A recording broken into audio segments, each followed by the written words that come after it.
et 2 font 5, et 5 font 10, et 10 font 20.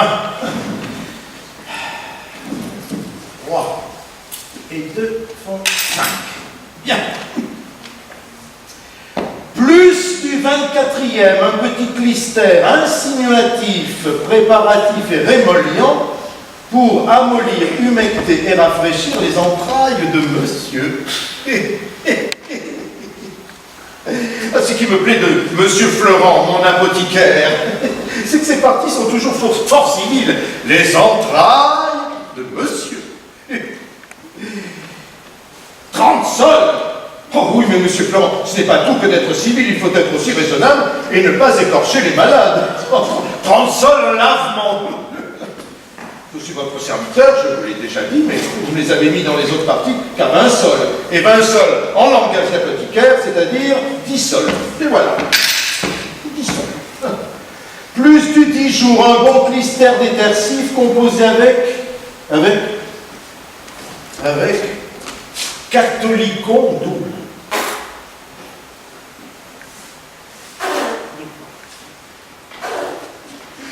Rhubarbe, miel rosa et autres, suivant l'ordonnance pour balayer, laver et nettoyer le bas-ventre de monsieur 30 sols.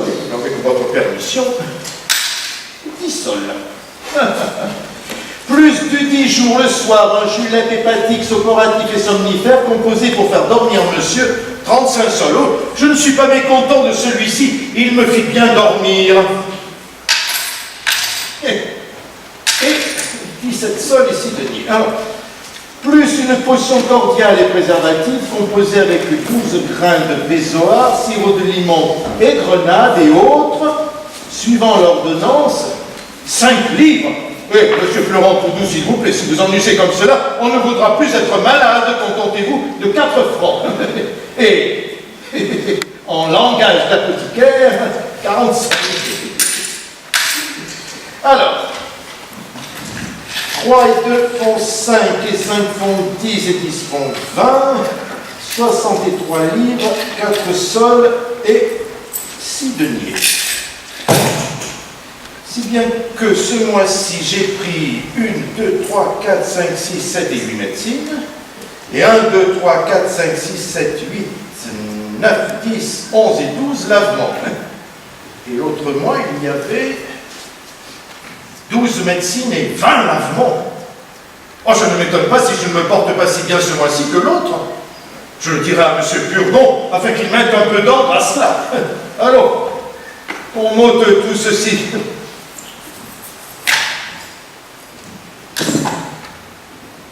Il n'y a personne. Honnête. Oh! J'ai beau dire, on me laisse toujours seul, il n'y a pas moyen de les arrêter ici. Ah! Ils n'entendent point. Et ma sonnette ne fait pas assez de bruit. Oh! Relin, relin, relin! Ils sont sourds. Relin, relin, relin, toilette! Oh! Chien de coquine! Oh, j'en rase! Carogne à tout le diable! Relin, relin, relin!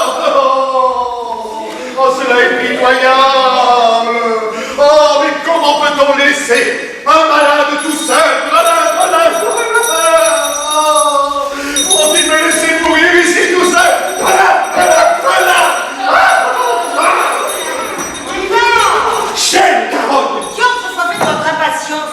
Vous pressez voir les personnes que je me suis donné un grand coup de la tête contre la canne d'un volet. Traîtresse! Ah! Il y a une heure! Tu m'as laissé! Mais tais-toi donc, coquine, que je te querelle! Ça, bon, ma foi, j'en suis David, après ce que je me suis fait. Tu m'as fait égosiller, Carogne! Et vous m'avez fait vous casser la tête, v'là pour bien l'autre, quitte à quitte si vous voulez. Quoi, coquine? Si vous querellez, je pleurerai. Mais tu m'as laissé, traîtresse! Ah! Oh, chienne, tu me...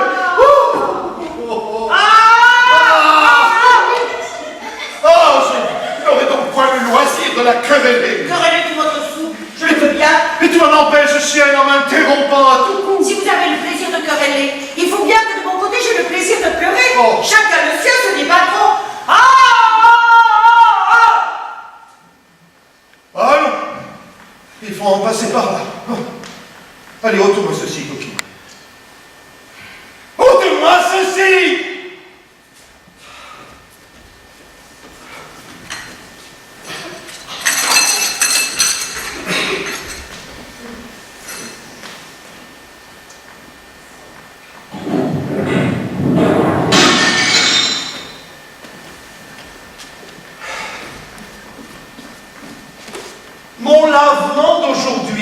bien opéré. Votre lavement. Oui, ai-je bien fait de l'habiller? Parfois, je ne me mêle pas de ces affaires-là. C'est à monsieur Florent y mettre le nez puisqu'il en a le profit.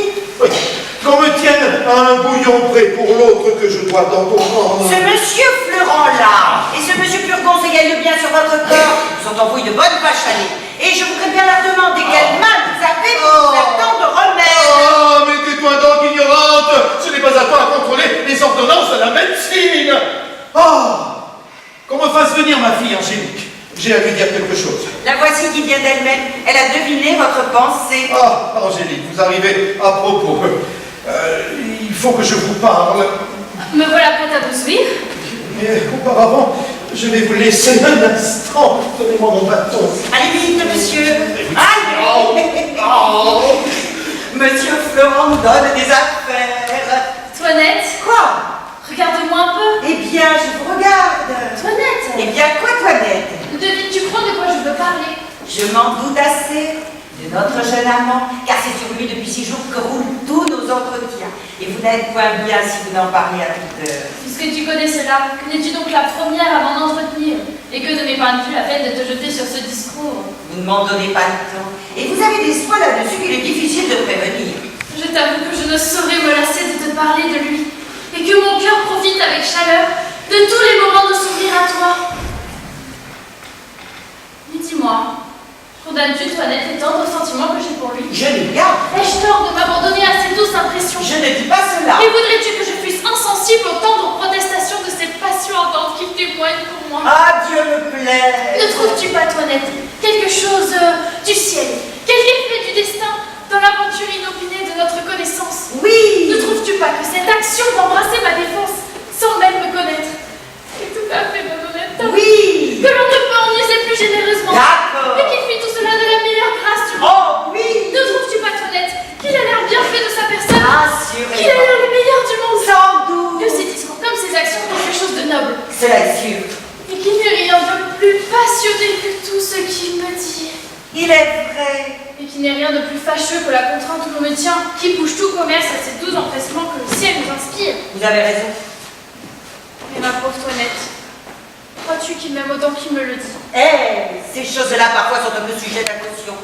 Les grimaces d'amour ressemblent fort à la vérité. Et j'ai vu de grands comédiens là-dessus. Lasse Toinette, que dis-tu là? De la façon dont il me parle, serait-il possible qu'il ne dit pas vrai? En tout cas, vous en serez bientôt éclaircis. Et la résolution, il vous écrivit hier qu'il était de vous faire demander en mariage et une prompte voix à vous faire connaître s'il vous dit vrai ou non. Ça sera là la bonne preuve. Oh, Toinette, si celui-là me trompe de ma vie, je ne croirai aucun homme. Mais voici votre père qui revient. Oh, ça, ma fille. J'ai à vous dire une nouvelle ou peut-être ne vous attendez-vous pas.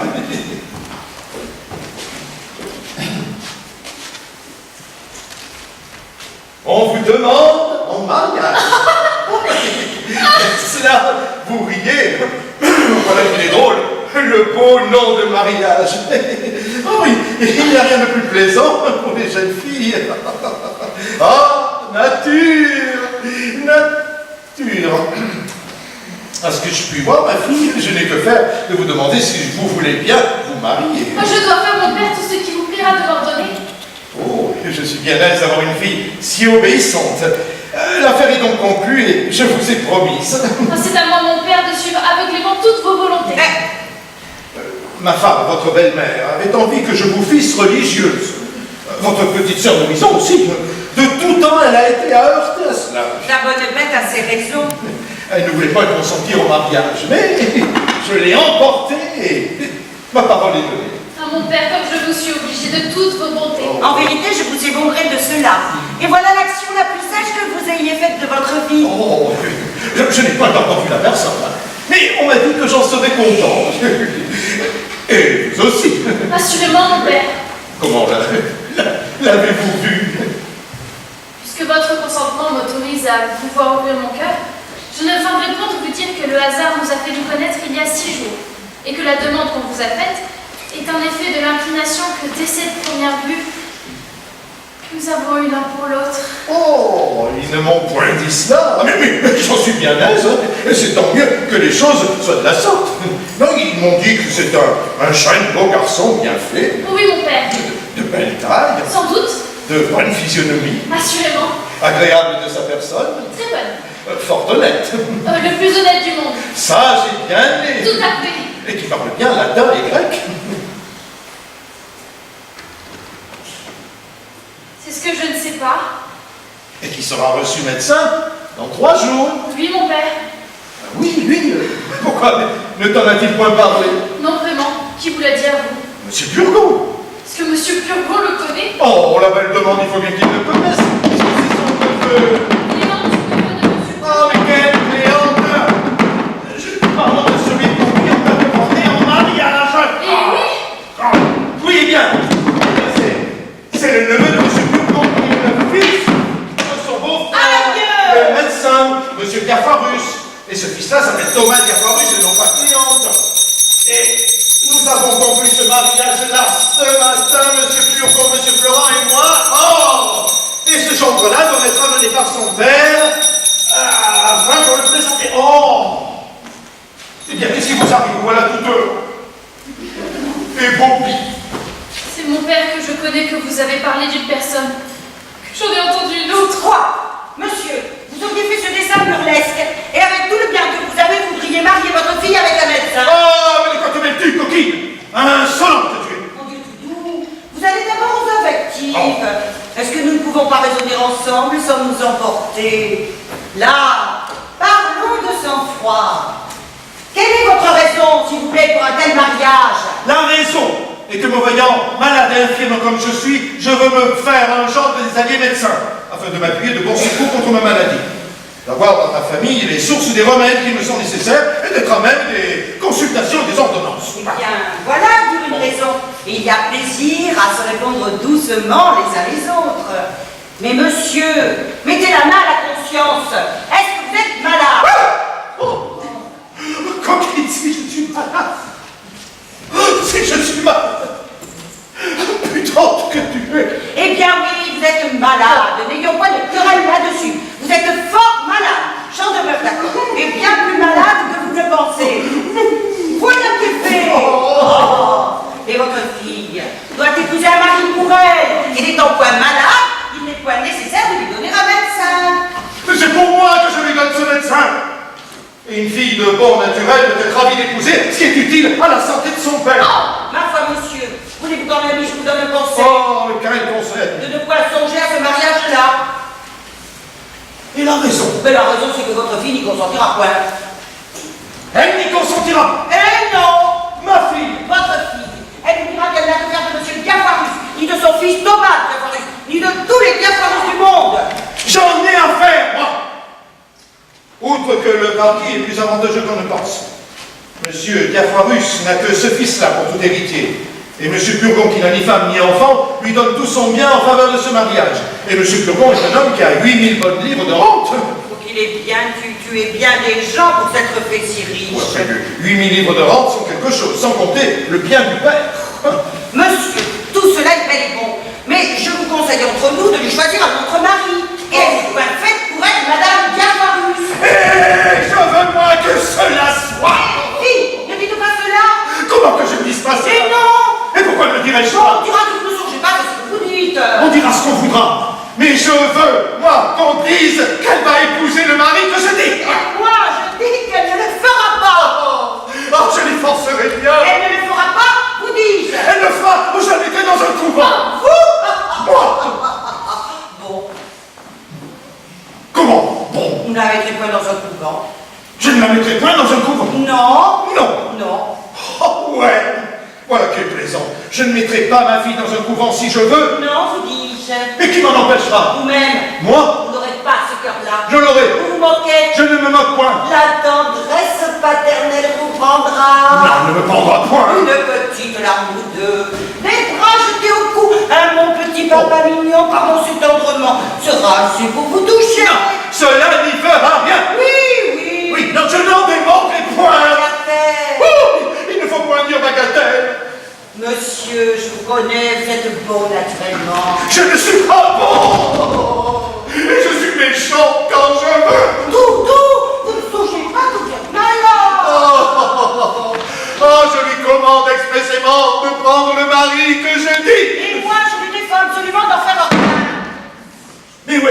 sommes. Et quelle audace à une coquine de servante de parler de la sorte devant son maître. Quand un maître ne songe pas à ce qu'il fait, une servante bien sensée est en droit de le redresser. Insolente, il faut que je t'assomme. Il est de mon devoir de m'opposer aux choses qui vous peuvent déshonorer. Viens là, que je t'apprenne à parler. Je m'intéresse comme je dois à ne pas vous laisser faire votre folie. Coquine. Non, je ne consentirai pas à ce mariage. Non, non, non. Je ne veux pas qu'elle épouse votre Thomas bien voir eu. Oh. Et elle m'obéira plutôt qu'à vous. Oh, Angélique, tu ne veux pas m'arrêter, cette coquine-là. Et mon père ne vous fait point malade. Si tu ne l'arrêtes, je te donne ma malédiction. Et moi, je la déshériterai si elle vous obéit. Oh, je n'en peux plus. Oh, je suis mort.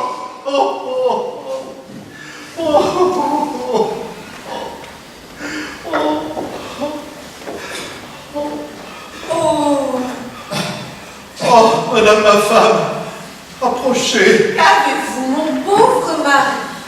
Venez-vous-en ici à mon secours. Qu'est-ce que c'est donc qu'il y a, mon petit-fils? Mamie. Mon ami. On vient de me mettre en colère. Hélas, pauvre petit mari, comment donc, mon ami? Oh, votre coquine de toilette est devenue plus insolente que jamais. Ne vous passionnez donc point. Elle m'a fait enrager, mamie. Doucement, mon fils. Elle a contrecarré 1 heure durant les choses que je veux faire. Là, tout doux. Elle a eu l'effronterie de me dire que je ne suis point malade. C'est une impertinence. Vous savez mon cœur, ce qui en Oui, mon cœur, elle attend. Cette pendant-là me fera mourir. Et là. Elle est cause de toute la bile que je fais. Ne vous fâchez moins de temps. Il y a je ne sais combien que je vous dis de me la chasser. Mon Dieu, mon fils, il n'y a point de serviteurs et de servantes qui n'aient leurs défauts. On est contraint, parfois, de souffrir leurs mauvaises qualités à cause des bonnes. Mais tu es adroite, soigneuse, diligente et surtout fidèle. Et vous savez qu'il faut maintenant de grandes précautions pour les gens que l'on prend. Oh là, Toinette, madame. Pourquoi donc est-ce que vous mettez mon mari en colère? Moi, madame, je ne sais pas ce que vous voulez dire. Et je ne songe qu'à complaire à monsieur en toutes choses. La traîtresse. Il nous a dit qu'il voulait donner sa fille en mariage au fils de monsieur Diafoirus. Je lui ai répondu que je trouvais le parti avantageux pour elle, mais que je croyais qu'il ferait mieux de la mettre dans un couvent. Il n'y a pas grand mal à cela et je trouve qu'elle a raison. Oh, mais vous la croyez, Mamour? C'est une scélérate, elle m'a dit tantôt, sans insolence. Eh bien, je vous crois, mon ami. Là, remettez-vous. Écoutez, Toinette, si vous fâchez jamais mon mari, je vous mettrai dehors. Ça, donnez-moi des oreillers, que je l'accommode dans sa chaise. Voilà, je ne sais comment. Enfoncez bien votre bonnet jusque sur vos oreilles. Il n'y a rien qui en une tant que de prendre l'air par les oreilles. Que je vous suis obligé, mon cœur, de tous les soins que vous prenez de moi. Levez-vous, que je mette ceci sur vous.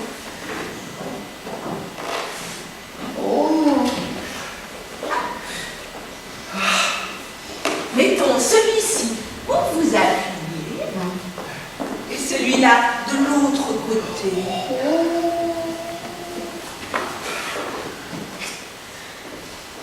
Mettons celui-ci derrière votre dos et cet autre-là pour soutenir votre tête. Et celui-ci pour vous garder du serein. Oh, vous m'étouffez, coquine. Là, et là, Oh, ciel. Pourquoi vous emporter ainsi? Elle a pu faire bien. Oh, vous ne connaissez pas, mon cœur, la valise, la bandarde. Elle m'a mis tout hors de moi. Il me faudra plus de 8 médecines et de 12 lavements pour réparer tout ceci. Oh. Là, apaisez-vous un petit peu. Oh, mon cœur, vous êtes toute ma consolation. Pauvre petit fils. Pour tâcher de reconnaître l'amour que vous me portez, je veux, mon cœur, faire, comme j'ai dit, mon testament.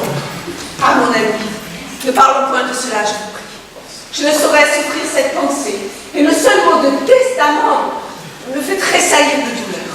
Je vous avais dit d'en parler à votre notaire. Le voilà là-dedans que j'ai amené avec moi. Oh, faites-le entrer, maman. Hélas, mon ami, quand on aime bien un mari, on n'est guère en état de songer à tout cela.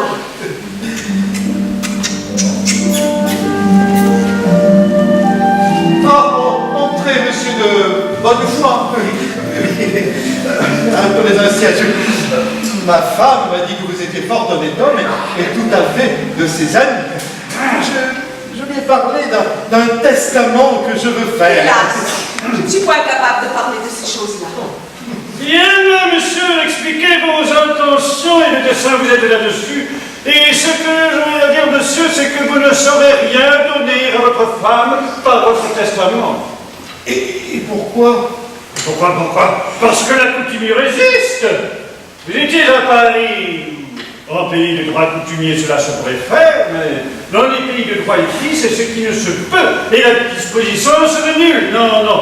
Tout ce que hommes et femmes conjoints par mariage se peuvent donner l'un à l'autre, c'est un don mutuel entre vifs. Encore faut-il qu'il y ait enfant, soit des deux conjoints ou du mourant lors du premier décès. Oh voilà, une coutume bien impertinente qu'un mari ne puisse rien laisser à une femme quand il est aimé tendrement et qu'il prend tant de soin de lui. Oh. Oh, j'ai bien envie d'en parler à mon avocat pour qu'il me dise comment je dois faire. Non, ce n'est pas à des avocats qu'il faut aller parler. Ils sont d'ordinaire à se sévère là-dessus et s'imaginent que c'est un grand crime que de disposer en fraude de la loi. Non. Il y a des personnes à consulter qui sont beaucoup plus accommodantes là-dessus et qui ont des expédients pour passer par-dessus la loi et rendre juste ce qui n'est pas permis. Oui, sans quoi, que ferions-nous tous les jours? Alors, un peu de facilité dans les choses, autrement nous ne ferons rien et je ne donnerai pas un sou de notre métier. Ma femme avait dit que vous étiez fort habile et fort honnête homme.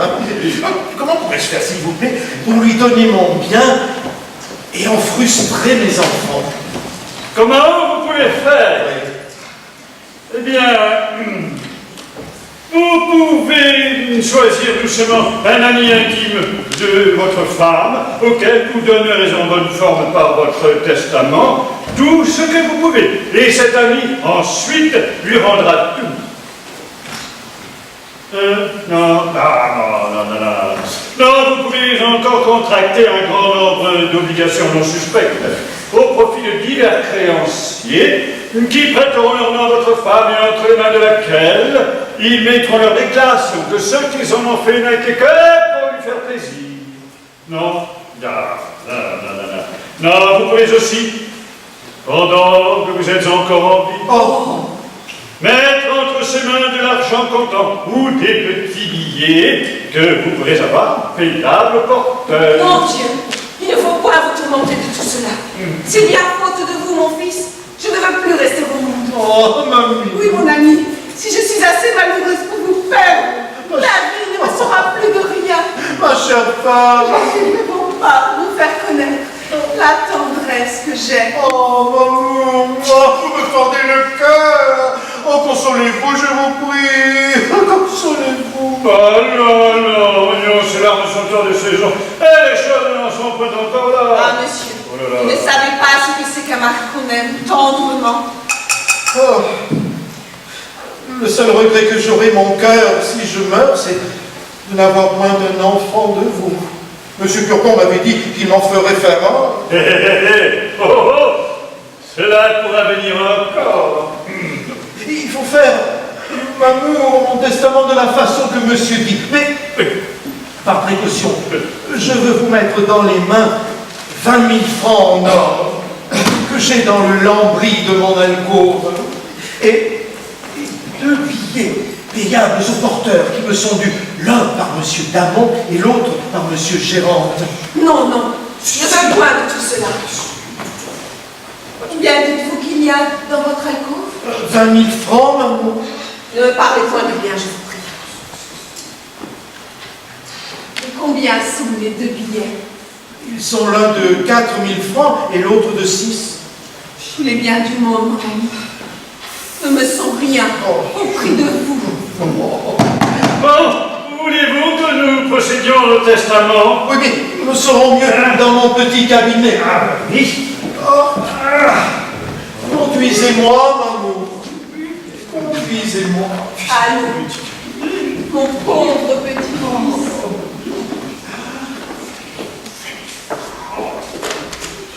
Et voilà avec un notaire. Et j'ai ouï parler de testament.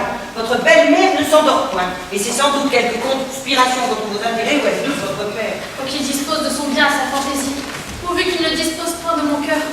Toi, tu vois connaître les dessins violents que l'on fait sur lui. Ne m'abandonne pas, je t'en supplie, dans l'extrémité où je suis. Moi, vous abandonner?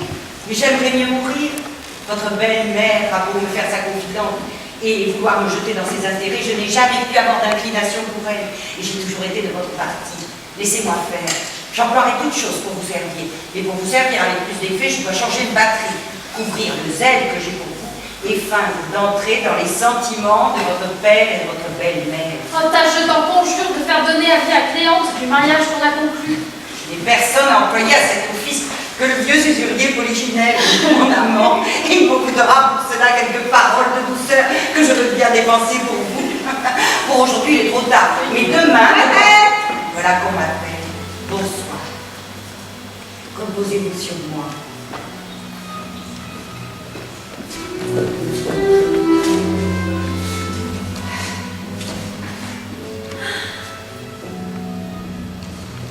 Que demandez-vous? Ce que je demande, Oh, c'est vous? Mais que venez-vous faire, Cléance? savoir ma destinée, parler à l'aimable Angélique, consulter les sentiments de son cœur et lui demander ses résolutions sur ce mariage fatal dont on m'a averti. Oui, mais on ne parle pas comme cela de but en blanc à Angélique. Il y faut des mystères. Et l'on vous a dit, l'étroite garde où elle est retenue, qu'on ne la laisse ni sortir, ni parler à personne. Et que ce ne fut que la curiosité du vieil temps qui nous fit accorder la liberté d'être à cette comédie qui donna lieu à la naissance de votre passion. Et nous nous sommes bien gardés de parler de cette aventure. Aussi ne viens-je pas ici comme Cléante et sous l'apparence de son amant, mais comme ami de son maître de musique, dont j'ai obtenu le pouvoir de dire qu'il m'envoie à sa place. Mais voici son père qui revient. Retirez-vous un peu et me laissez lui dire que vous êtes là.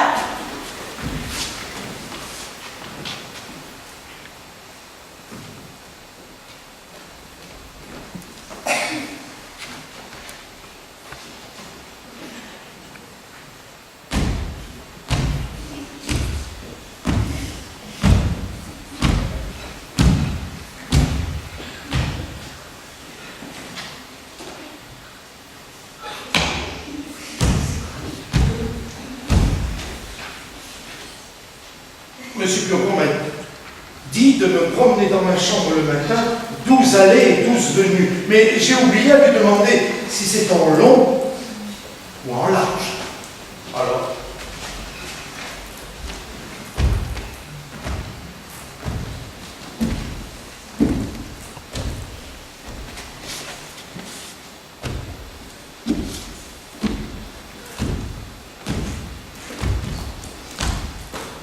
Monsieur!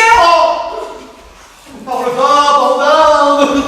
Tu viens de m'ébranler tout le cerveau! Ne songes-tu point qu'il faut pas parler si haut à des malades? Parle déjà! Monsieur! Hein? Je vous... Mais qu'est-ce que tu dis? Ben, je vous dis que voilà un homme qui veut parler à vous. Eh bien, qu'il entre! Monsieur! Ne parlez pas si haut, de peur d'ébranler le cerveau de monsieur. Monsieur, je suis ravi de vous trouver debout et de voir que vous vous portez bien. Comment il se porte bien? Cela est faux. Monsieur se porte toujours mal. Je vais lui dire que monsieur était bien et je lui trouve bon visage. Que voulez-vous dire avec votre beau visage? Monsieur l'a fort mauvais. Et ce sont les impertinents qui vous ont dit qu'il était bien. Il ne s'est jamais si mal porté. Elle a raison! Il marche, dort, mange et boit comme les autres. Mais cela n'empêche qu'il ne soit fort malade. Cela est vrai! Monsieur, j'en suis au désespoir. Je viens de la part du maître enchanté de mademoiselle votre fille. Il s'est vu obligé d'aller à la campagne pour quelques jours, et comme son ami intime, il m'envoie à sa place pour lui continuer ses leçons, de peur qu'en les interrompant, elle ne vînt à oublier ce qu'elle sait déjà. Fort bien! Appelez donc Angélique! Je crois, monsieur, qu'il serait mieux de mener monsieur dans sa chambre. Non, faites-la venir ici. Il ne pourra lui donner de leçons comme il faut s'ils le sont en particulier. Si fait, si fait. Monsieur, cela ne fera que vous étourdir. Et il ne faut rien pour vous émouvoir en état que vous êtes et vous ébranler le cerveau. Point, mais j'aime la musique. Et je serais bien aise. Ah ben, justement, la voici qui vient. Allez voir si ma femme est habillée, vous.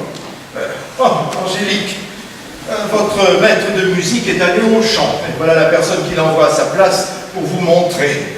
Ah, ciel, Il y a cette surprise.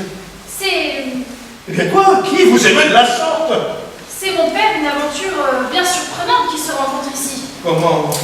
J'ai songé cette nuit que j'étais dans le plus grand embarras du monde et qu'une personne faite tout comme monsieur s'est présentée à moi, à qui j'ai demandé secours et qui m'est venue tirer de la peine où j'étais.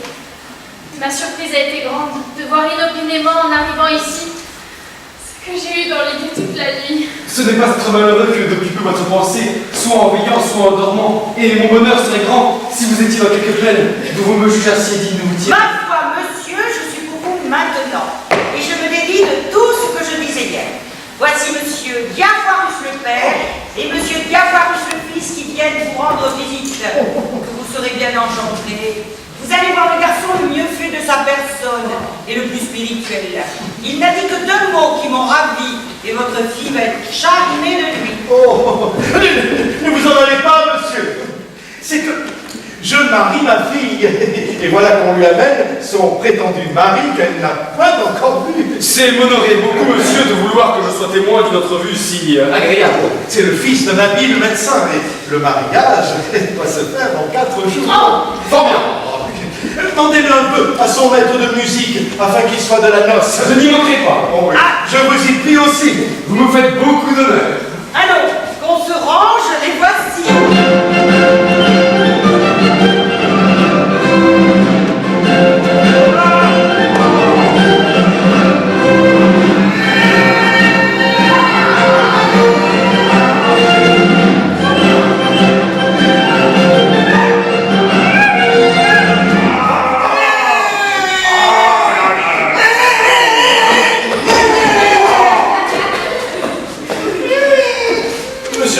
Monsieur m'a défendu de découvrir ma tête du métier. Vous savez les conséquences. Ah ben nous sommes dans toutes nos visites, monsieur, pour porter secours aux malades, et non pour leur porter des incommunités. Hein?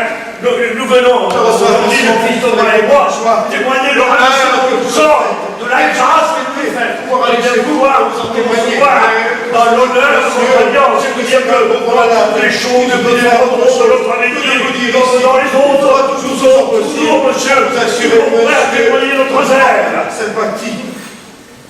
Bon, allez, Thomas, avancez, faites vos compliments. Hein? N'est-ce pas le père qui convient de commencer? Oui. Mademoiselle,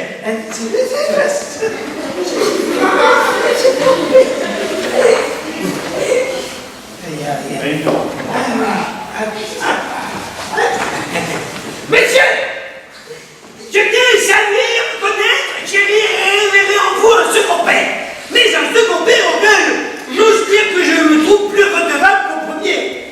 Le premier m'a engendré, mais vous m'avez choisi. Ah oui. Il m'a reçu par Né.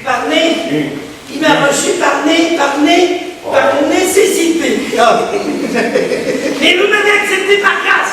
Ce que je tiens de lui, d'un ouvrage de son corps. Moi, ce que je tiens de vouer d'un ouvrage de votre volonté.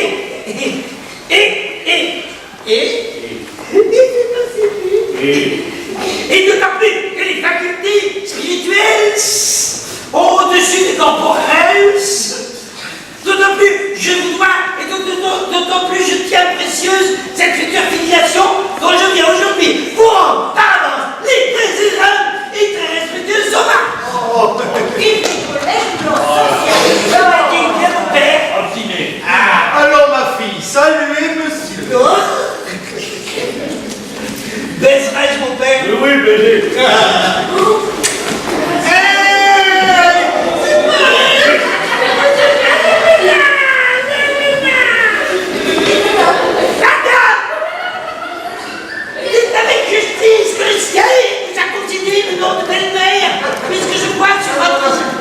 Ce n'est pas ma femme, c'est ma fille à qui vous parlez. Et où donc est-elle? Elle va venir. Attends qu'il soit venu. Mais non, faites toujours le compliment, Thomas. Baiserais-je le rechef ou Oui, oui, mais vos business.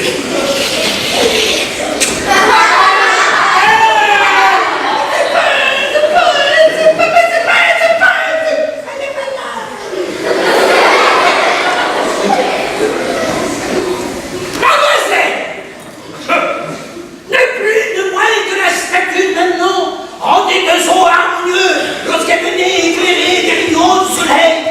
Tout de même me songe animé d'un doux transport à l'apparition de vos beautés.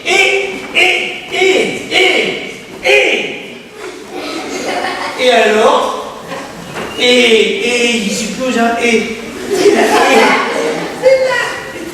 comme les naturalistes, on remarque que la fleur nommée héliotrope tourne sans cesse vers cet astre du jour. Aussi mon cœur dorénavant tournera-t-il toujours vers les astres resplendissants de vos yeux, de vos yeux, ils sont là. Et adorable, ainsi que le symbole unique. Je fais donc, mademoiselle, que je suspende aujourd'hui à l'hôtel de vos charmes le froid de ce cœur qui ne respire et n'ambitionne autre gloire que d'être toute sa vie mademoiselle.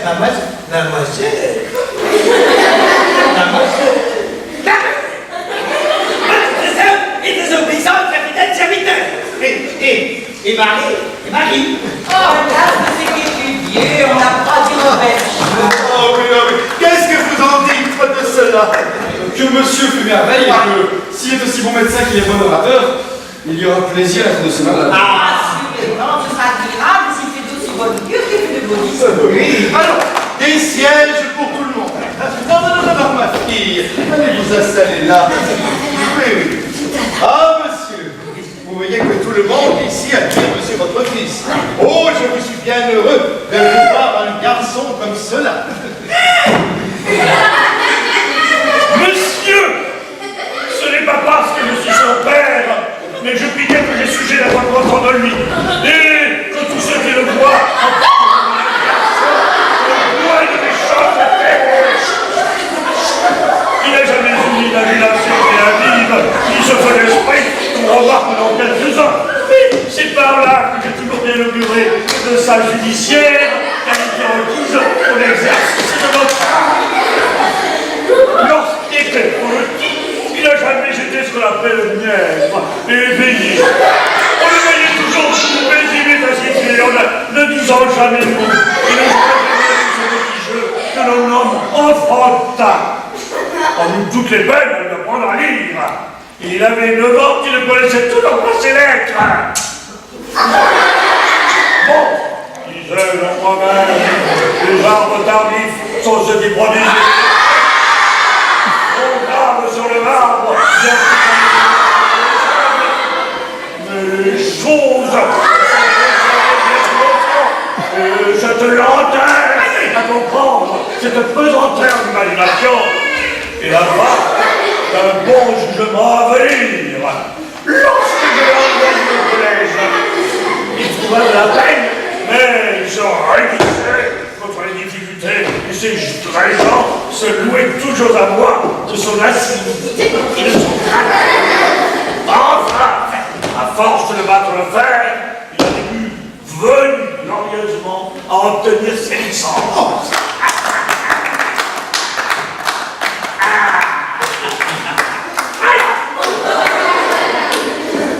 Bon. Mais non. Mais, sur toute chose, ce qui me plaît en lui, et en quoi il suit mon exemple, c'est qu'il s'attache anonymement aux opinions de nos anciens, et que jamais il n'a voulu comprendre.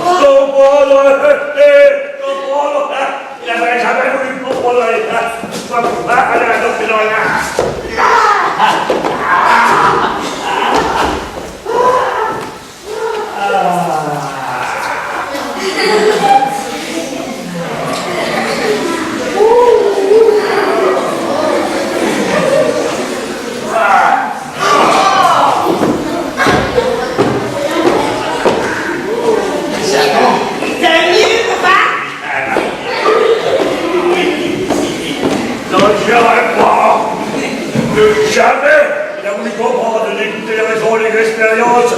prétendues découvertes au XXe siècle touchant la circulation du sang et autres opinions de mes farines. J'ai contre les circulateurs soutenu une thèse qu'avec la création de monsieur, je présentais à mademoiselle, en hommage des réveils de mon esprit. Monsieur, c'est pour moi un meuble inutile. Et je ne connais point ces choses-là. Donnez, donnez. Elle sera toujours bonne à prendre pour l'image. Cela servira à parer notre chambre. Avec la permission de monsieur, je vous invite un jour à venir voir la dissection d'une femme. C'est laquelle je dois disserter. Cela est raison. Il y en a qui veulent pas trouver qui a la maîtresse. J'ai donné une dissection et quelque chose de plus grave. Au reste, pour ce qui est des qualités requises pour le mariage et la propagation, je vous assure que selon les règles de nos docteurs, il est tel qu'on ne peut souhaiter. Il possède un degré noir de la vertu politique et qu'il eut tempérament à engendrer et procréer des enfants bien conditionnés. N'est-ce pas votre intention de le pousser à la cour et d'y ménager pour lui une charge de médecin? Non, là, vous parlez franchement. Notre métier auprès des gens qui n'ont pas de grade et je pensais qu'il valait mieux demeurer au public. Ah ben, le public est commode, cependant, avec les grands, il faut toujours faire attention, ils veulent toujours être malades et que leur médecin les guérisse. Oh, cela est évident. Et ils sont impertinents de vouloir que vous autres vous les guérissiez. Vous n'êtes pas auprès de tout cela. Vous n'êtes que pour ordonner vos remèdes et prendre vos portions. Ah, voilà, c'est à eux à guérir s'ils le peuvent. Cela est vrai. On est tenu qu'à les soigner dans l'ordre. C'est tout. Non, non, monsieur, faites un peu chanter ma fille devant la compagnie. Ça donnez vos ordres.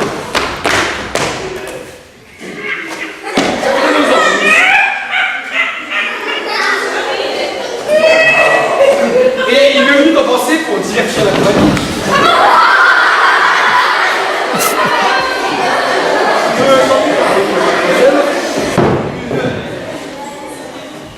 Une scène d'apostolat qu'on a fait.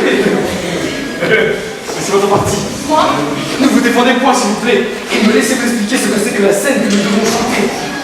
Je n'ai pas une voix à chanter, mais il suffit que je me fasse entendre.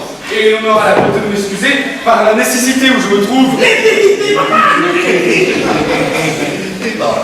Par la nécessité. Par l'obligation où je me trouve de faire chanter mademoiselle. Les vers en sont-ils beaux? C'est probablement ici un peu trop férin pour vous. Et vous n'allez entendre chanter que de la prose cadencée ou des manières de vers libre, telles que la passion et la nécessité, peuvent être ouvertes de personnes qui disent les choses d'elles-mêmes et parlent sur le chant.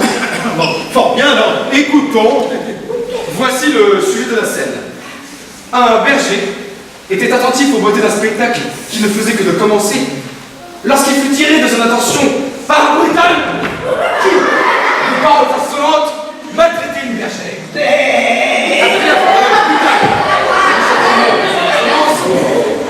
Il vient à la bergère et voit une jeune personne qui, les deux plus beaux yeux qu'il ait vus, verser des larmes qui trouva les plus belles du monde. Il emporte chez lui tout ce qu'un amour de plusieurs années peut avoir de violent, et le feu de sa passion le résout à demander en mariage l'adorable beauté sans laquelle il ne peut plus vivre.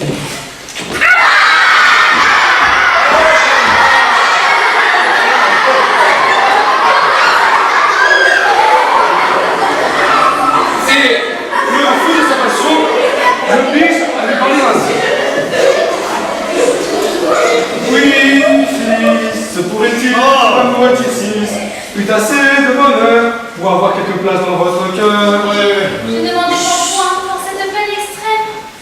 Oui, Tircis, je vous aime. Oh, paroles pleines de ta part, redites-les, Phyllis, que je n'en doute pas. Oui, Tircis, je vous aime. Mais Phyllis, une pensée, bien troublée, se transport. Un rival! Un rival! Ah, je l'ai vu que là-bas. Mais un père assez peu, vous me t'assurez.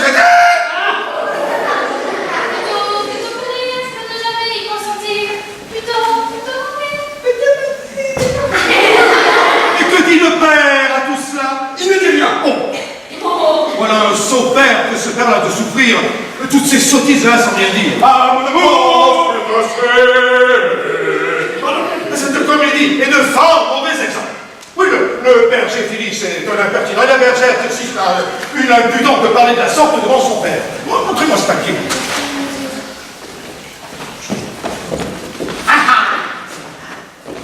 Mais Où sont les paroles? Il n'y a que de la musique écrite. Ne savez-vous pas, monsieur, qu'on a trouvé depuis peu l'invention d'écrire les paroles avec les notes même? Fort bien, fort bien. Je suis votre serviteur, monsieur, jusqu'au revoir. Nous serions bien passés de votre impertinent opéra. J'ai cru vous divertir. Les sottises, un divertissement. Ah, ma femme. Voilà le fils de monsieur Diaphorus. madame, c'est avec justice que le ciel vous a concédé le nom de belle-mère, puisque je vois sur votre visage.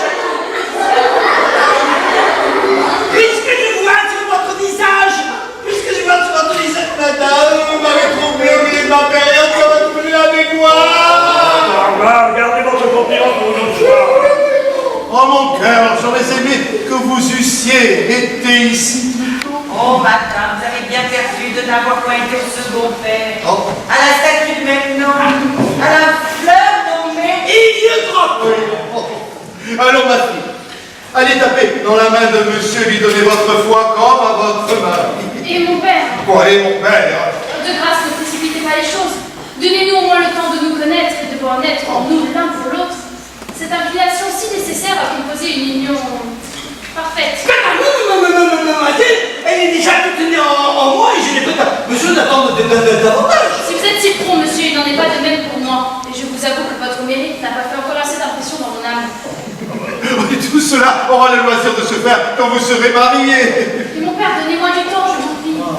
Le mariage est une chaîne où on ne doit point se mettre un cœur par force. Et si monsieur est honnête homme, il ne doit point vouloir d'une personne qui serait à lui par contrainte. Les beaux conseils comme ça, mademoiselle, et je puis être honnête homme et vouloir vous accepter des mains de monsieur votre père. C'est un méchant moyen de se faire aimer de quelqu'un que de lui faire violence. Nous lisons des anciens, Les anciens, mademoiselle. monsieur, sont les anciens. Et les Nous sommes les gens de maintenant. Les grimaces ne sont point nécessaires de notre siècle. Et quand un mariage nous plaît, nous savons fort bien y aller sans qu'on nous y traîne. Donnez-vous patience, monsieur. Si vous m'aimez, vous devez vouloir tout ce que je veux. Oui, mademoiselle, jusqu'aux intérêts de mon amour, exclusivement. Mais la grande marque d'amour, monsieur, c'est d'être soumis aux volontés de celle qu'on aime. Distinguo, mademoiselle. En ce qui concerne sa possession, compte c'est tout, mais ce qu'elle ne concerne pas, négo. Vous savez, pour raisonner, monsieur est frais et venu du collège. Il vous donnera toujours votre reste. Pourquoi tant résister et refuser la gloire d'être attaché au corps de la faculté? Elle a peut-être quelque inclination en tête. Si j'en avais, madame, serait-elle de l'honnêteté et la raison pour me la permettre? Oh, ouais. Je joue ici un plaisant personnage. Si j'étais de vous, mon fils, je n'avancerais point à se marier. Et je sais bien ce que je ferais. Je sais, madame, ce que vous voulez dire et les bontés que vous avez pour moi. Mais peut-être que vos conseils ne seront pas assez heureux pour être exécutés. Et qu'une fille bien sage et bien honnête comme vous se moque d'être obéissante et soumise aux volontés de leur père. Cela était bon autrefois. Le devoir d'une fille a des bornes, madame. Et les lois et la raison ne l'entendent pas en toutes sortes de choses. C'est-à-dire que vos pensées ne sont que pour le mariage. Mais vous voulez choisir un épouse à votre fantaisie. Si mon père ne veut point me donner un époux qui me plaise, je le conjurais au moins de ne point me forcer à en épouser un que je ne puisse aimer. Je vous demande pardon de tout ceci. Chacun a son but en se mariant. Moi qui ne veux un mari que pour l'aimer véritablement et qui prétend en faire tout l'attachement de ma vie, je vous avoue que j'y cherche quelques précautions. Il y en a de crimes qui prennent des maris que pour se tirer de la contrainte de leurs parents et qui se mettent en état de faire tout ce qu'elles voudront.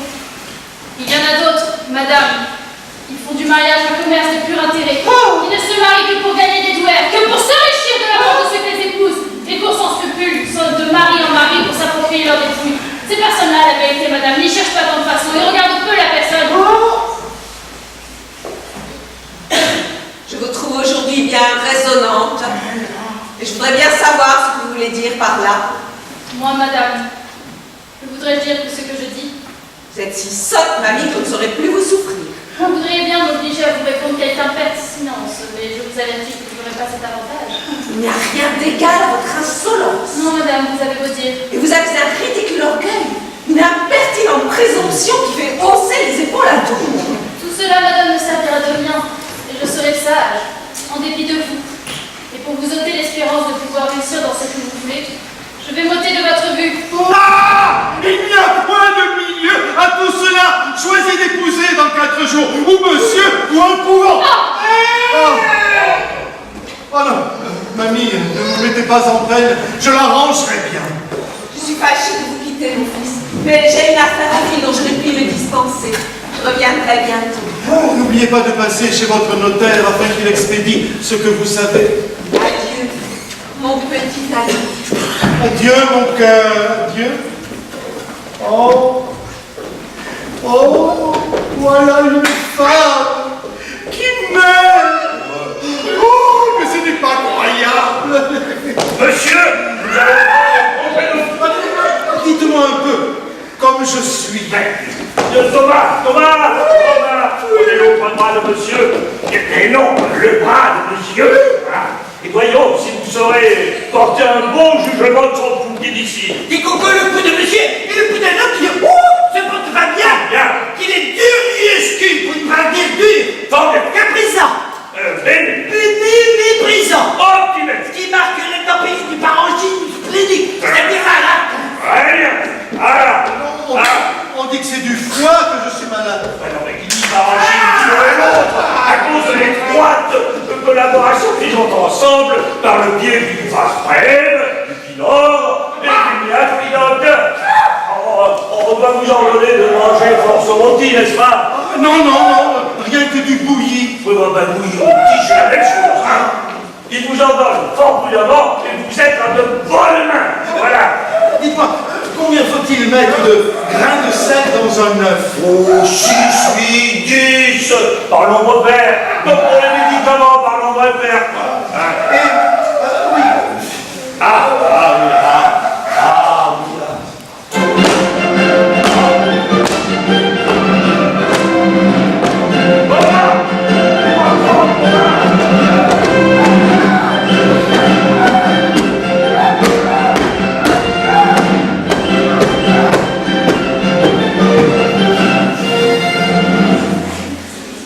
Jusqu'au revoir, messieurs.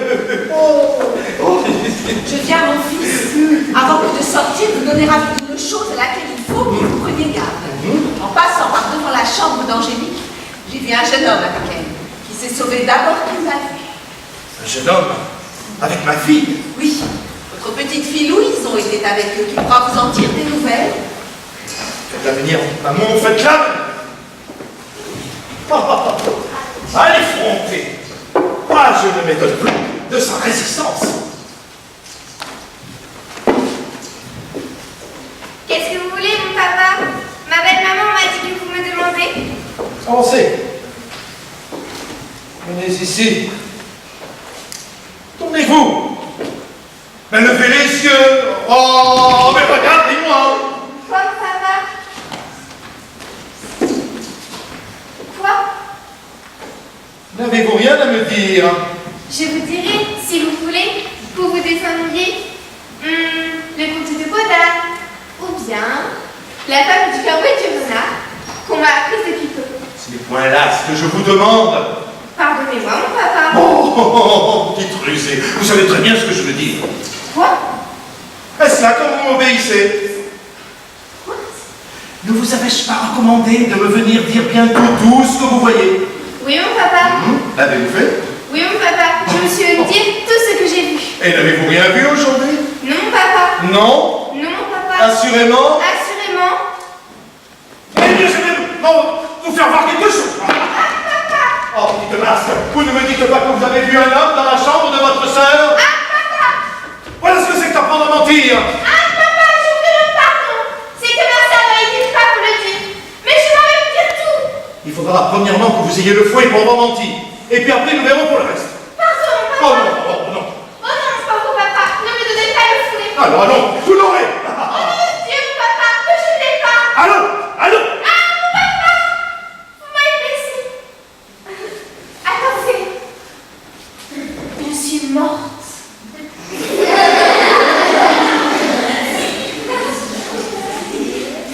Qu'est-ce cela? Louison! Louison! louison.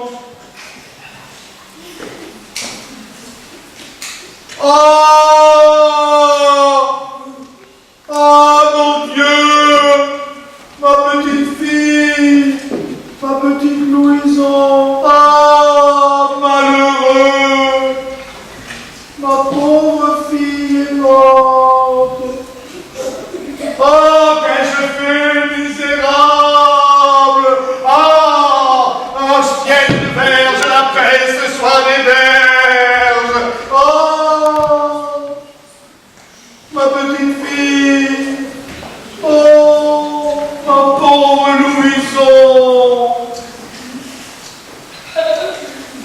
Là, papa, ne pleurez point tant. Je ne suis pas morte tout à fait. Voyez-vous la petite rusée, hein? Allez, je vous pardonne pour cette fois-ci, à condition que vous me disiez bien tout. Oh oui, papa. Oui, prenez garde, parce que voilà un petit doigt qui sait tout, qui lui dira si vous mentez. Mais mon papa, ne dites pas à ma soeur que je vous l'ai dit. Non. C'est mon papa qui est venu un homme dans la chambre de ma soeur comme j'y étais.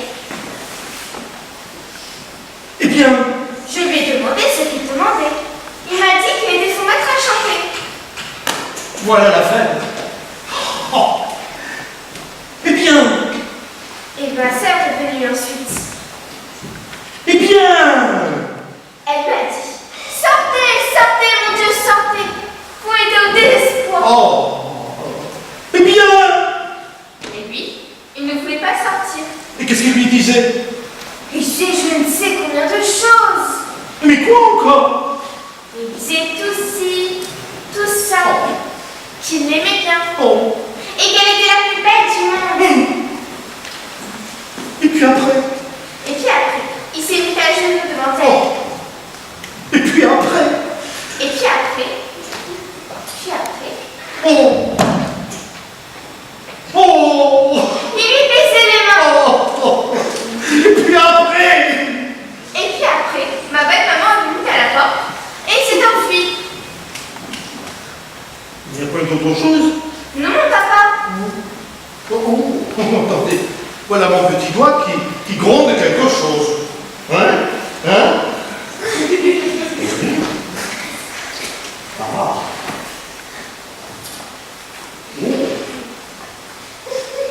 Oh. Voilà mon petit doigt qui me dit quelque chose que vous avez vu et que vous ne m'avez pas dit.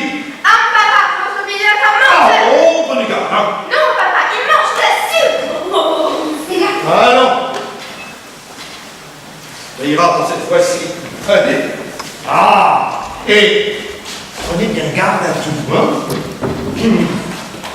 Allez. Il n'y a plus d'enfants. Oh, que d'affaires. Que d'affaires. C'est à peine si j'ai le loisir de songer à ma maladie. En vérité, je n'en puis plus. Mais mon frère, qu'est-ce? Comment vous portez-vous? Oh, fort mal, mon frère, fort mal. Comment ça, fort mal? Oh, je suis dans une faiblesse telle que ce n'est pas croyable. Toi qui es fâcheux. C'est à peine si je peux parler. Ah. C'est fâcheux, mon frère. Il est venu ici pour vous proposer la partie qui se présente pour ma nièce Angélique. Ah, ne me parlez plus de cette coquine-là. C'est une effrontée, une friponne, une insolente que je mettrai dans un couvent avant qu'il soit 2 jours. Voilà qui est bien. Je suis bien à l'aise que la force vous revienne et que ma visite vous fasse le plus grand bien. Mon père, nous allons pouvoir penser à faire ensemble. Prenez patience, mon frère. Oui, je m'en vais revenir. Tenez, monsieur, vous ne songez pas que vous ne sauriez marcher sans bâton. Oh, tu as raison. N'abandonnez pas, s'il vous plaît, les intérêts de votre nièce. Mais j'emploierai toutes choses pour lui obtenir ce qu'elle souhaite. Vous absolument empêcher ce mariage extravagant qui s'est mis dans la fantaisie. Et j'avais songé en moi-même que ce serait une bonne affaire de pouvoir introduire ici un médecin à notre poste. Et comme nous n'avons personne en main pour cela, j'ai résolu de jouer autour de ma tête. Comment? C'est c'est une imagination burlesque, cela sera peut-être plus heureux que ça. Mais laissez-moi faire, agissez de votre côté. Oh, voici notre homme. Voilà qui est fait.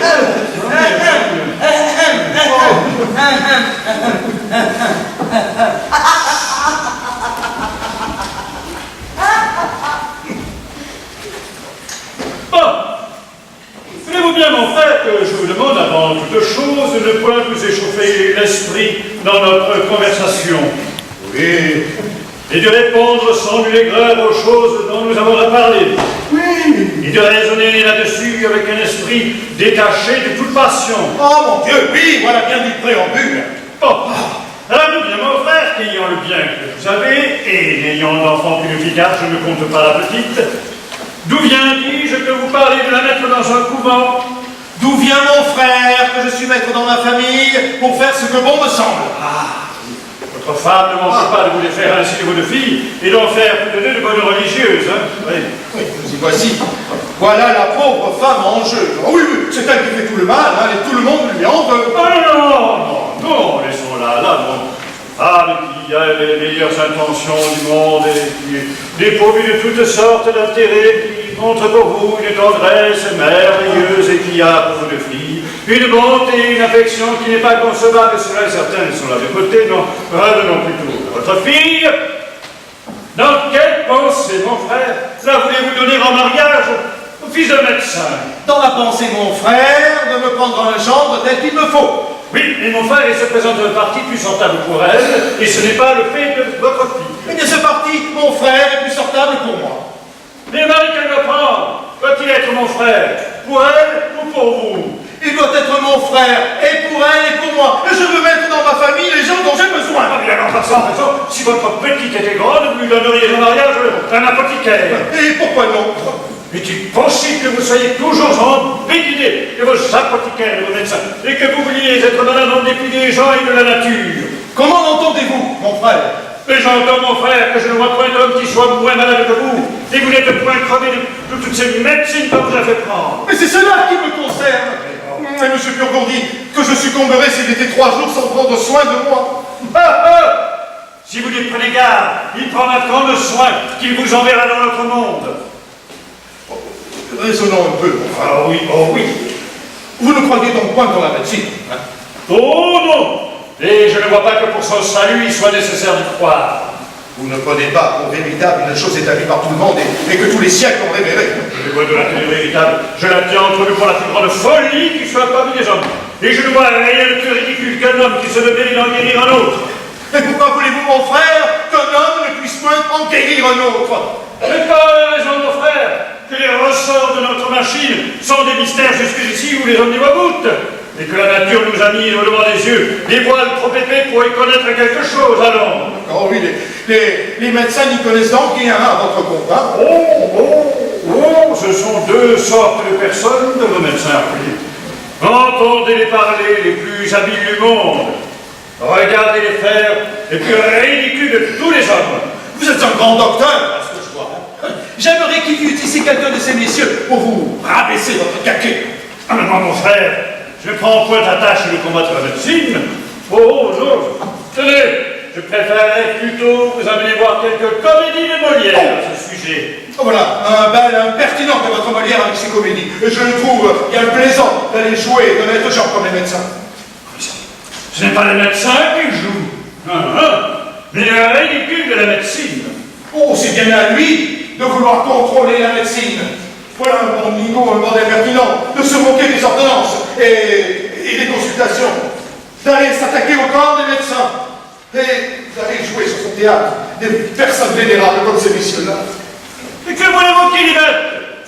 On y met bien tous les jours des princes et des rois qui sont d'aussi bonne maison que vos médecins. Par la mort, mon diable! Si ce n'était que des médecins, je me vengerais bien de son insolence.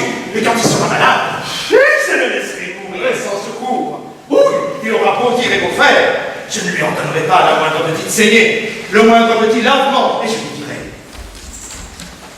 crève! Crève! Cela t'apprendra une autre fois à te jouer à la faculté. Je me dis non, voilà bien en colère contre lui. Oui, voilà mal avisé que votre Molière.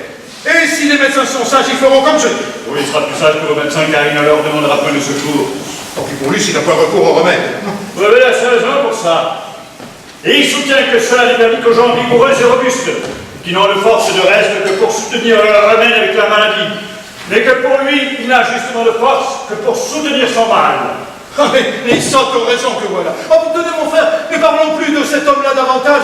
Cela m'échauffe la ville, et vous me redonneriez mon mal. Oui, là, C'est un petit cliché que je vous apporte. Prenez vite, monsieur, il est comme il faut. Il est comme il faut. Avec votre permission, mon frère. Enfin, mon frère, que voulez-vous faire?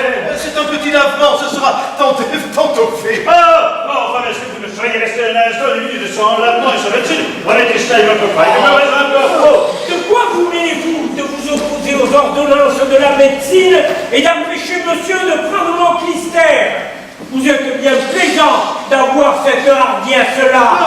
Allez, monsieur, allez. On voit bien que vous n'avez pas accoutumé de parler à la bizarre. On ne doit point ainsi se jouer des remèdes et me faire perdre mon temps. Non, mais... Je suis venu ici que sur une bonne ordonnance et je vais dire à monsieur Turgot comment m'empêcher d'exécuter ses ordres et de faire ma fonction. Vous verrez. Vous verrez. Vous verrez. Oh, monsieur Florent, ce soir, monsieur Florent, demain matin, oh, mon frère, j'ai peur que vous soyez cause de quelque malheur. Oh, le grand malheur de ne point prendre à la demande que M. Turgot a ordonné. Mais vous en parlez comme quelqu'un qui se porte bien. Mais si vous étiez à ma place, vous tiendriez un autre langage. Quel mal avez-vous? Oh, je n'en puis plus. J'aimerais que vous lussiez mon mal pour voir si vous jaseriez tant. Monsieur Turgot! Monsieur Turgot! Voilà.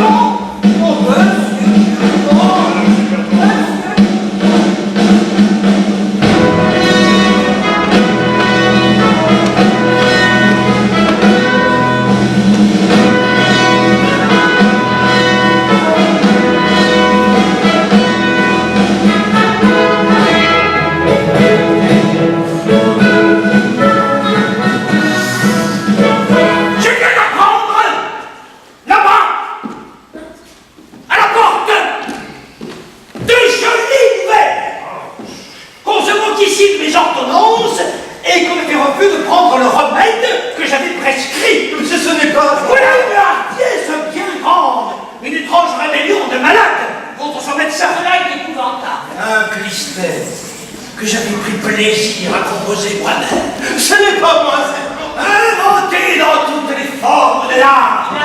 Et qui devait faire dans les entrailles un effet merveilleux. Mon frère, envoyé avec des prix, c'est une action exorbitante. Vous avez raison. Un attentat énorme contre la médecine. les causes. Un crime de faculté qui ne se peut assez punir. Cela est vrai. Et c'est mal fait. Je vous déclare que je rends tout commerce, que je ne veux plus d'alliance avec vous, et que pour finir toute liaison avec vous, voilà la donation que je faisais à mon neveu en faveur du mariage. Mais c'est mon frère qui a fait tout le mal. Méprisez mon Christ. Je ne veux dire que Je vous aurais tiré d'affaire avant qu'il fût peu. Il ne le mérite pas. Oui, nettoyez votre corps et en évacuez les mauvaises humeurs. mon frère.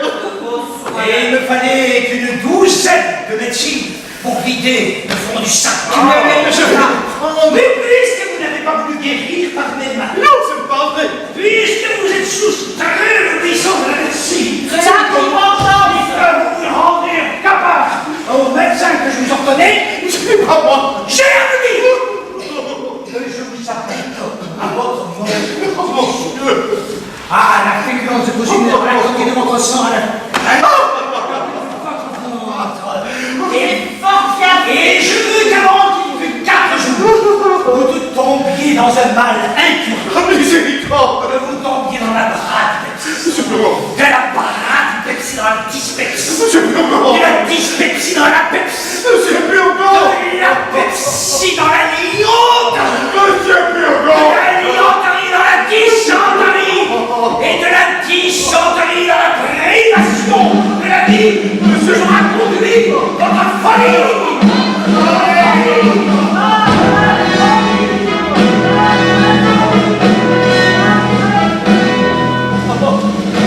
Oh mon Dieu! Je suis mort! Oh, mon frère! Vous m'avez perdu! Et quoi, votre frère, qu'y a-t-il? Oh, je n'en puis plus! Je sens que la médecine se venge! Mon Dieu, mon frère, vous êtes fou! Revenez à vous-même et ne donnez pas le temps à votre imagination, alors. Vous voyez les étranges maladies dont il m'a menacé! Quoi? Il dit que je deviendrai incurable avant qu'il soit 4 jours! Et alors, ce qu'il a dit? Est-ce un oracle qui a parlé? Il semble à vous entendre que M. Purgon tient dans ses mains le filet de vos jours. Mais le courroux de M. Purgon est aussi peu capable de vous faire mourir que tous ces remèdes de vous faire guérir, alors. Monsieur! Voilà un médecin qui demande à vous voir. Et quel médecin? Un médecin de la médecine. Oui, mais je te demande qui il est! Je ne le connais pas, mais il me ressemble comme deux gouttes d'eau. Et si je n'étais sûre que ma mère était honnête femme, je dirais que c'est quelques petits frères qu'elle m'aurait donnés depuis le trépas de mon père. Eh bien, fais-le entrer! Ça, par exemple, le vous a servi à souhait. Un médecin vous quitte et un autre se présente. Oh oui, mais j'ai bien peur que ce soit vous qui causiez ce malheur! Oh, vous en revenez toujours là. Oui, parce que j'ai toujours sur le cœur ces étranges maladies que je ne connais point. Les dyslexie,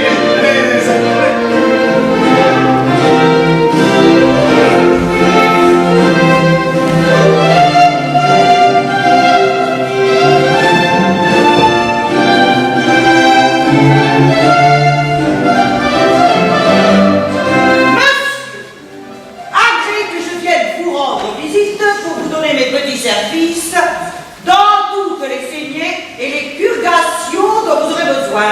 je suis votre obligé, monsieur. Par ma foi, voilà toilette elle-même. Je vous demande de m'excuser, j'ai oublié de donner une commission à mon valet. Je reviens tout à l'heure. Oh, ne dirait-on pas que c'est effectivement toilette? Oui, il est vrai que la ressemblance est fort grande, mais vous savez, ce n'est pas la première fois qu'on voit de ces sortes de choses, et les histoires ne sont pleines que de ces jeux de la nature. Que demandez-vous? Quoi? Ne m'avez-vous pas appelé? Oh, non. Oh, il faut donc que les oreilles m'écornent. Non, demeure un peu ici, que je vois comme ce médecin te ressemble. Ma foi, je l'ai assez vu, je m'enferme là-bas. Si je ne les voyais tous deux ensemble, je croirais qu'ils ne sont qu'un. Et j'ai lu des choses étonnantes, vous savez, de ces sortes de ressemblances. Et nous en avons vu beaucoup, tout le monde s'est trompé. Ah, mais là, j'avoue que j'aurais été trompé moi-même, et j'aurais juré que ce n'était qu'une seule personne. Ah oui? Monsieur, je vous demande pardon de tout mon cœur. Je suis votre serviteur. Vous ne trouverez pas mauvais la curiosité que j'ai eue de voir un illustre malade comme vous êtes. Et votre réputation, qui s'étend partout, peut excuser la liberté que j'ai prise. Je suis obligé, monsieur. Je vois, monsieur, que vous me regardez fixement. Ah oui, oui, oui. Quel âge croyez-vous bien que j'ai? Bon, je crois que vous avez tout au plus 26, 27 ans. J'en ai 90. 90? Oui, voilà un des secrets de mon art de me conserver ainsi frais et vigoureux. Voilà, un beau jeune vieillard en 90 ans. Je suis médecin passager qui vient de ville en ville, de province en province, de royaume en royaume, pour chercher d'illustres matières à ma capacité, pour trouver des malades dignes de m'occuper, capables d'exercer les croyants secrets que j'ai trouvés dans la médecine. Je dédaigne de m'amuser à ce menu fatras de maladies ordinaires, à ces bagatelles de rhumatisme, à ces fluxions, à ces vapeurs, à ces migraines.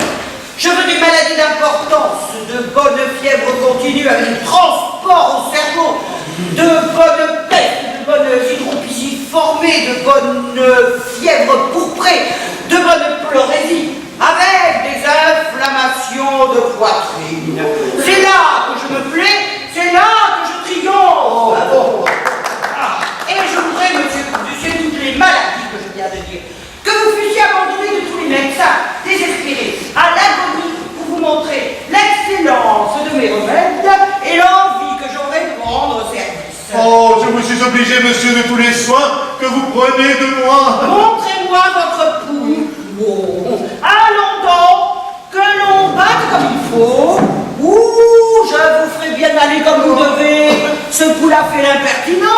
On voit bien que vous ne me connaissez pas encore. Qui est votre médecin? Monsieur Furgon? Oh, cet homme-là n'est pas écrit dans mes tablettes parmi les grands médecins. De quoi dit-il que vous êtes malade? Il dit que c'est du foie, mais d'autres disent que c'est de la rate. Ce sont tous des ignorants. Ah, c'est du poumon que vous êtes malade. Du poumon? Oui, que sentez-vous? Je sens de temps en temps des douleurs de tête. Le poumon? Bon.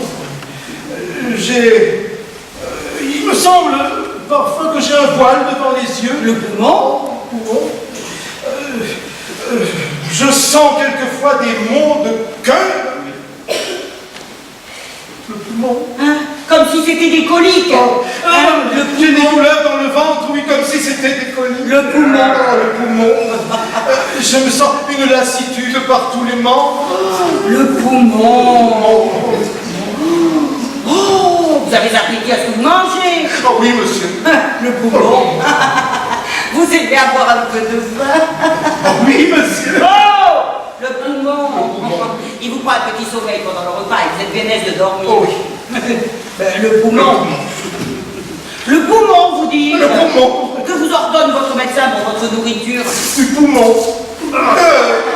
Il m'ordonne du potage, Ignorant. de la volaille, Ignorant. du veau, Ignorant. des œufs frais, Ignorant. le soir des petits pruneaux pour lâcher le ventre, Ignorant. et surtout de boire mon vin fort trempé. Ignorantus, ignoranta, ignorantum. Il faut boire votre vin pur. Et pour épaissir votre santé trop subtile, il faut manger du bon gros bœuf, du bon gros porc, de bon fromage, de Hollande, et du gruau, et du grillé des marrons, et des oublis pour coller et conglutiner. Votre médecin dit le bête. Je vais vous en envoyer un de ma main, et je viendrai vous voir de temps en temps, tandis que je serai dans cette ville. Oh, je vous remercie, monsieur. Que diantre faites-vous de ce bras-là? Comment? Mais voilà un bras que je me ferais couper tout à l'heure si j'étais que de vous. Me couper un bras? Mais oui, ne voyez-vous pas qu'il tire à soi toute la nourriture qui l'empêche ce côté-là de profiter? J'en ai besoin, moi, de mon bras. Oh, vous avez aussi un œil droit que je me ferais crever tout à l'heure si j'étais à votre place. Me crever un œil? Ne voyez-vous pas qu'il aime comme l'autre et lui dérobe sa nourriture? Ah bon? Croyez-moi, faites-vous le crever au plus tôt, vous en verrez plus clair de l'œil gauche. Mais je ne suis pas pressé. Adieu, monsieur. Je suis fâché de vous quitter si tôt. Mais il faut que je me rende à une grande consultation qui se doit faire pour un homme qui mourut hier. Un homme qui mourut hier? Oui, pour aviser voir ce qu'il aurait fallu faire pour le guérir. Jusqu'au revoir. Les malades ne reconduisent point. Eh bien, dites donc, voilà un médecin qui me paraît fort habile. Il va un peu vite en besogne. Oh, tous les grands médecins sont comme ça. Enfin, me couper un bras et me crever un œil afin que l'autre se porte mieux, j'aime bien mieux qu'il ne se porte pas si bien. Oh, la belle opération que de me rendre borgne et manche. Regardez, je suis votre servante et je n'ai pas envie de rire. Qu'est-ce qu'il y a? Oh, votre médecin m'a croit qu'il venait me tâter. Le bout. Oh, voyez un peu, à l'âge de 90 ans. Bon, enfin, puisque vous l'avouez avec M. Turgon, ne voulez-vous pas que je vous parle enfin du parti qui se présente pour ma nièce Angélique? Mon frère, je vais la mettre dans un couvent puisqu'elle s'est opposée à mes volontés. Oui, je crois bien qu'il y a quelqu'un vous mettre là-dessous.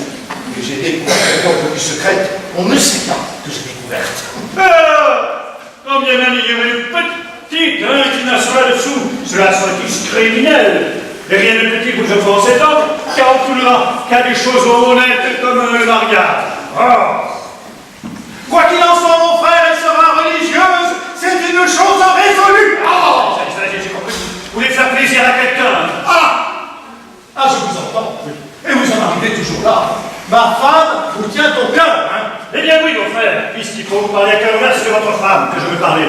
Puis souffrir de voir l'entêtement que vous êtes pour elle, de voir de les têtes baissées dans tous les pièges qu'elle vous tend. Ah, monsieur, ne parlez pas comme cela de madame. C'est une femme sur laquelle il n'y a rien à dire. Une femme sans artifice et qui aime monsieur, mais qui l'aime. On ne peut pas pas dire cela.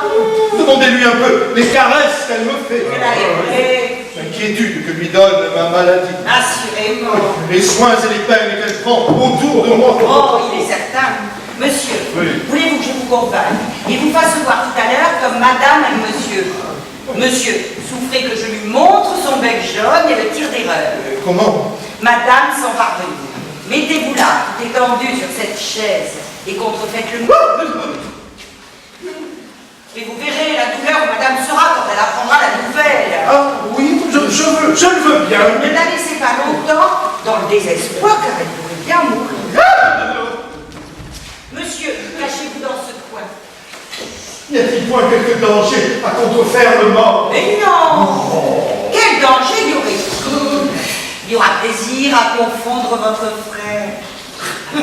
Mais j'entends madame. Tenez-vous bien. Ah, mon Dieu. Ah, malheur. Quel étrange accident. Qu'est-ce, Toinette? Ah, madame. Qu'y a-t-il? Votre mari est mort. Mon mari est mort?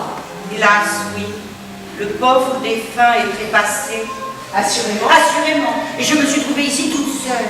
Il vient de passer entre mes bras. Tenez, le voilà tout de son long dans cette chaise. Le ciel en soit loué. Me voilà délivré d'un grand fardeau. Tu es sans Toinette et affligée de cette mort. Je croyais, madame, qu'il fallait pleurer. Va, cela n'en vaut pas la peine. Quelle perte est-ce que la sienne? De quoi servait-il sur la terre? Un homme incommode à tout le monde, malpropre, dégoûtant, sans cesse un lavement ou une médecine dans le ventre, mouchant, toussant, crachant toujours, sans esprit, ennuyeux, de mauvaise humeur, fatiguant sans cesse les gens et traitant tous les jours servantes et valets. Oh, Voilà une belle oraison funèbre. il faut, Toinette, que tu m'aides à exécuter mon dessein. Et tu peux croire qu'en me servant, ta récompense est sûre. Puisque par un bonheur, personne n'est encore averti de la chose, portons-le dans son lit et tenons cette mort cachée jusqu'à ce que j'ai fait mon affaire. Il y a des papiers, il y a de l'argent dont je peux me saisir. Et il n'est pas juste que j'ai passé sans fruit auprès de lui les plus belles années. Viens, Toinette, prenons auparavant toutes ces clés. Doucement! Ah, madame ma femme, est-ce ainsi que vous m'aimez? Ah, le défunt n'est pas mort. Ah, je suis ravi de voir votre amitié et d'avoir entendu le mot panégyrique que vous avez fait de moi. Ah, voilà un avis au lecteur qui me rendra sage à l'avenir et qui m'empêchera de faire bien des choses. Ah, mais moi, je vous l'avais dit, enfin, moi, je vous l'avais dit. Oh, Par ma foi, je n'aurais jamais cru cela. Mais j'entends votre fille qui vient. Remettez-vous comme vous étiez et voyons de quelle manière elle recevra votre mort. C'est une chose qui n'est pas mauvaise d'éprouver. Et vous verrez par là les sentiments que votre famille a pour vous. Oh, ciel, fâcheuse aventure, malheureuse journée. Qu'as-tu, Toinette? De quoi pleures-tu? Hélas, j'ai de tristes nouvelles à vous donner. Et quoi? Votre père est mort. Mon père est mort, Toinette. Oui, il vient de mourir tout à l'heure d'une faiblesse qui lui a pris. Ciel, quelle infortune, quelle atteinte cruelle. Faut-il que je perde mon père, la seule chose qui me restait au monde, qu'encore pour un surcroît de désespoir, je le perde dans un moment où il était irrité contre moi. Que deviendrais-je malheureuse?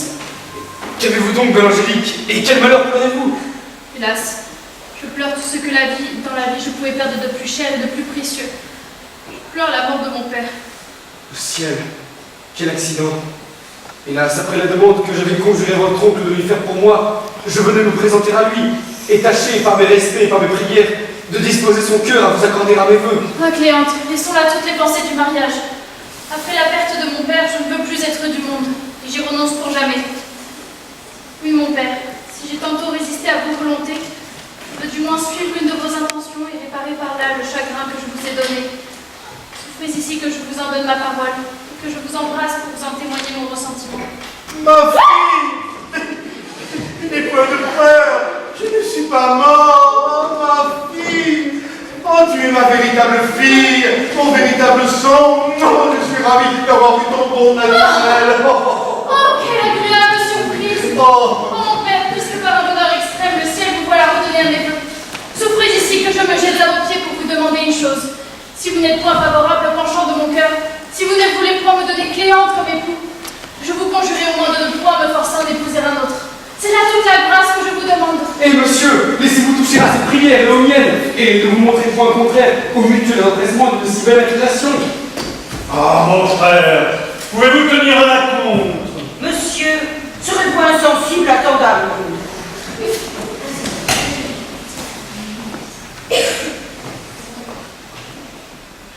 Qui se fasse médecin, je consens au mariage. Ah! Oui, faites-vous médecin, je vous donne ma fille. Très volontiers. S'il ne tient qu'à cela pour être votre gendre, je vous ferai médecin apothicaire. Oh! Mon frère, il me vient une idée. Mais faites-vous médecin vous-même. Et oui, la commodité sera ainsi plus grande d'avoir en vous tout ce qui vous plaira. Vous avez raison. Voilà le vrai moyen de vous guérir bientôt. Et il n'y a pas de maladie aussi osée que de se jouer à la personne d'un médecin. Non, je crois, mon frère, que vous vous moquez de moi. Suis-je en âge d'étudier? Oh, comment ça étudier alors? Vous êtes assez savant comme ça. Vous savez que parmi eux, il y en a beaucoup qui ne sont pas plus habiles que vous. Oui, en fait, il faut savoir bien parler latin et puis connaître les maladies et les remèdes qu'il y faut faire. Avec une robe et un bonnet, vous apprendrez tout cela. Et vous verrez que vous deviendrez très vite beaucoup plus habile que vous le pensez. Ah, parce que... Oh, on sait discourir sur les maladies lorsque l'on porte cet habit-là. Oui, l'on n'a qu'à parler. Avec une robe et un bonnet, tout galimatial d'un savant, et toute sottise devient raison.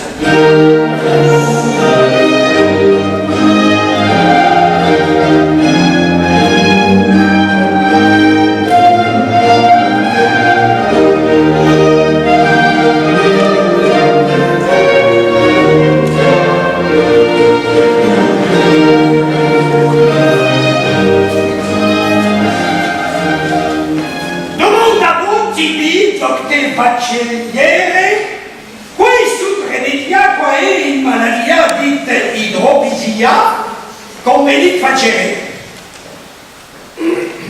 Clisterium donare, postea segnare, ensuite Purga! purgare. Bene, rispondere, li tous, li fare, li nostro corpore. Si malattia, opiniatria, non vult se garire. Quindi li facere. Clisterium donare, postea segnare, ensuite a purgare.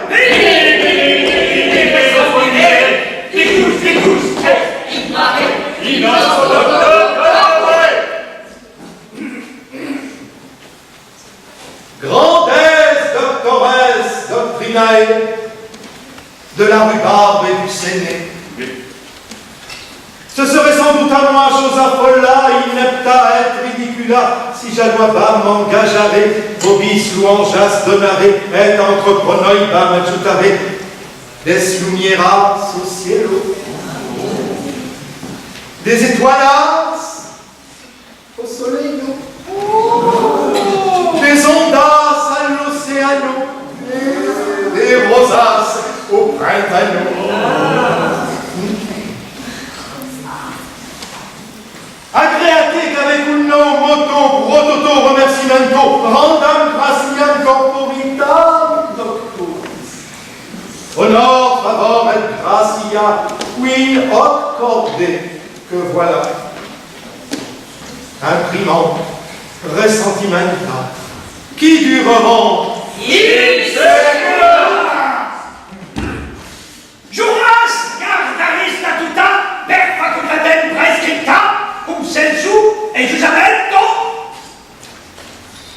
Jurons. Et cere in omnibus consultationibus ansque aviso aut bueno aut mauvaiseo. Jurons. De non jamais te servire de remedicis oculis, quam de ce seulement doctae facultatis, maladus dutil crémarez et mourrez sous mon moellon. Jurons! Ego, comme istomonetto, venerabili et docto, donotili et concedo, virtutem puissantiam, medicandi, Purgandi, segnandi, versandi, tagliandi, coupandi, et coccinendi, il poulet per totam peram.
Ces maillons d'une chaîne constituent le spectacle. Mais il manque toujours un maillon qui change tous les jours, et c'est le public. Et le public, c'est le seul partenaire avec qui nous ne répétons pas. C'est peut-être pour ça que nous avons toujours cette appréhension de se présenter devant vous. Ce n'est jamais la même chose. C'est tous les jours nouveau. Même si cette pièce a été jouée plus d'une centaine de fois ici, notamment presque une vingtaine de fois cette année, nous venons vers vous tout à fait avec une âme d'enfant et avec une... C'est toujours, moi, vous savez, ça fait plus de 35 ans que je fais ce métier, et bien tous les jours, c'est la même chose, c'est la première, c'est toujours la première. Et il n'y a que comme ça qu'on peut se remettre en question. Donc je reviens à ce que je disais, et c'est très important, le public et le maillon de cette chaîne, c'est important. Tellement important que s'il n'y a pas de public, il n'y a pas de spectacle. Il peut y avoir une pièce de théâtre, comme je disais tout à l'heure, sur une étagère, mais s'il n'y a pas tous ces maillons de chaîne, il ne faut pas qu'il en manque un. S'il manque un décor, s'il manque un comédien, s'il manque le public, il y a toujours. Ça ne marche pas, ça ne fonctionne pas. La chaîne se casse, ça ne fonctionne pas. Donc c'est toute cette alchimie qui fait que c'est très très important. Et je voulais donc vous remercier, mes camarades, de votre participation, de votre attention. Et tout ceci fait que vous nous asseyez souvent dans vos fauteuils en n'étant pas si responsable que ça, mais vous êtes totalement responsable du spectacle puisque vous faites partie de ce spectacle. Voilà, c'est ce que je voulais dire. Est-ce que j'ai une ou deux questions? Je vous libère, car je sais qu'il y a des bus qui n'attendent peut-être pas, comme tout à l'heure vous les avez attendus. Je prends une ou deux questions et je vous libère. Mademoiselle. Excusez-moi, bien mieux, je ne comprends pas. Pourquoi vous parlez de notre langue? Pourquoi je parle d'une autre langue? Une autre langue? Ah, tout à l'heure. Alors ça, tu sais très bien que les médecins de Molière a critiqué ces médecins qui, à l'époque, en savaient beaucoup moins qu'aujourd'hui. Hein, quoique, en ce moment, je crois qu'ils vont lui demander aux 2 AVQ, les médecins. Enfin, la science a beaucoup procédé. À l'époque, au XVIIe siècle, les médecins, ils allaient à l'esbrouf, ils te racontaient des choses, ils ne savaient pas grand-chose. Donc, du reste, Molière a fait une large critique dans cette pièce, et les médecins ont plein de figures, et à la fin, tu as vu, il devient médecin lui-même, mais c'est une fausse cérémonie. Alors c'est du faux latin, parce que les médecins parlaient latin, soi-disant, mais est-ce qu'ils parlaient véritablement latin? On n'en sait rien. Le latin de la messe, et puis c'est tout. Est-ce qu'il y a... Oui? C'est qui? Alors le rôle d'Argan, du malade imaginaire, c'est Michel Marchand qui joue cette année pour la première fois. Michel est un comédien qui joue plein de pièces ici depuis des années. Tu n'es pas sans savoir que Molière est mort en 1673, et il est mort en février 1673 à l'issue de la 4e représentation. Il n'a joué que 4 fois le malade imaginaire, puisqu'il s'est senti mal pendant la représentation, on l'a ramené chez lui, et il est mort entouré de ses amis, mais c'était la mort était rapide. Voilà, ça c'est donc Molière a joué le rôle d'Argan. C'est lui qui l'a créé. Il l'a écrit pour lui et il l'a joué. Question de plus? Vous êtes bien sage. Vous aurez été comme ça toute l'année? Formidable. Oui. Ah, ça c'est un choix de vie. Je dirais même que c'est un choix de la vie. Parce que souvent on peut faire des choses et la vie te conduit sur un autre chemin. Et tu sais, moi je voulais être chef d'orchestre, je voulais être chanteur, je l'ai été un temps, je me suis fait opérer, et finalement je suis comédien. Qui me dirait, qui me disait, qui m'aurait dit que j'aurais été ici à la direction d'une compagnie, je n'en savais trop rien moi-même. Oui? Oui? Vous devez partir? Merci et félicitations à toutes. Merci à vous.